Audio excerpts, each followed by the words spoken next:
కుమార్ రెడ్డి మాట్లాడుతున్నారు. ఇప్పుడు లైవ్ లో చూద్దాం. మొత్తం చేసి భారతదేశం మొత్తం చేస్తే నాకు నిన్న హర్యానా నుంచి రాజస్థాన్ నుంచి క్యా హో గయా అంటారు అందరూ. कुछ नहीं हुआ वो पूरा आर्टिफिशियल है, आज रात तो देखो पूरा निकाल दिया అని చెప్పిన. ఎందుకంటే నిన్న మనం పొద్దున కోర్టులో పిటిషన్ వేయగానే అందరు డిలీట్ చేశారు. అవునా, ఇది రాంగా అంటే ముందు బండి సంజయ్ మన ముందు కిషన్ రెడ్డి గారే డిలీట్ చేశారు. ఎందుకంటే ఆయనే కదా ఆదర్శంగా ఉండాల్సింది. సో ఆయన డిలీట్ చేసినాక అరే కిషన్ రెడ్డి సాబ్ కోయి డిలీట్ కరేతో హమ్ కిత్నా బహుత్ చోట అని అందరు డిలీట్ చేశారు. మనని కూడా ఏమన్నా కేసులు కాగాలి మన మీద.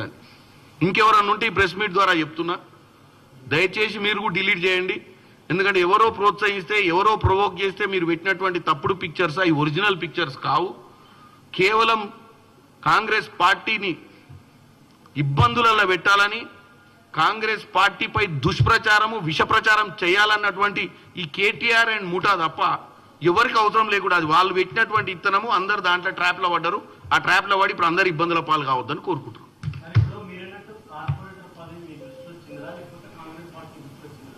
కార్పొరేటర్ పదవి చిన్నది కాదు, పార్లమెంట్ పెద్దది కాదు. కాకపోతే పార్లమెంట్ అనేది 20 లక్షల మంది ఓట్లు వేస్తారు. వేసినప్పుడు బ్రాడర్ స్పెక్ట్రంలో మాట్లాడాలి. సెంట్రల్ మినిస్టర్ పెద్దది అంటే సెంట్రల్ మినిస్టర్ కి అవగాహన ఎక్కువ ఉండాలి మాట్లాడే ముందు. ఇప్పుడు నేనున్న ఎంపీ నాకంటే బండి సంజయ్ గారి పొజిషన్ చాలా పెద్దది. ఎందుకంటే నేను ఓన్లీ ఎంపీని, ఆయన ఒక సెంట్రల్ మినిస్టర్. నేను మాట్లాడితే ఇంకా కొంచెం క్షమిస్తారు తప్పు మాట్లాడితే. ఎందుకంటే ఫస్ట్ టైం ఎంపీ అయ్యాడు, సరిగ్గా సబ్జెక్ట్ లేదు, ఏదో ట్రై చేస్తుడు, నేర్చుకుంటుడు, ప్రెస్ మీట్లు పెట్టి తప్పుడు మాట్లాడుతుండు కదా, పోనీ పిల్లగాడు అంటారు.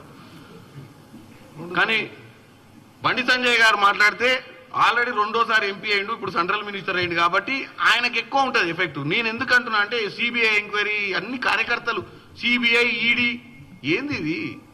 దేనికైనా సిబిఐ ఈడీ ఇన్కమ్ ట్యాక్స్. ఒకప్పుడు ఈడీ అంటే మీ వాస్తవంగా 10 ఏళ్ల క్రితం తెలియదు నాకు. ఈడీ అంటే నాకు ఒక 10 ఏళ్ల క్రితమే తెలుసు. నాకే ఎన్ఫోర్స్మెంట్ డైరెక్టర్ ఏం పని చేసేదో నాకు తెలియదు. గతంలో ఎన్ఫోర్స్మెంట్ డైరెక్టర్ బీట్ కానిస్టేబుల్ ఉద్యోగం చేశాడని ఇప్పుడు తెలిసింది. అట్లా చేసిరు వీళ్ళు వాళ్ళని కార్యకర్తల కింద వాడుకొని.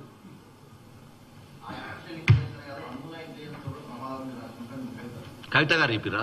కవిత గారికి ఒకటి చెప్తున్నా, కవిత గారికి 100% మనం కొద్దిగా మీరు ఎక్కువ స్పేస్ ఇవ్వాలి, ఆమెకు టీఆర్పీ పెంచాలి. ఎందుకంటే ఆమె జైలుకు వచ్చిన తర్వాత ఆమె గ్రాఫ్ ఆమె పెంచుకునే ప్రయత్నం చేస్తుంది.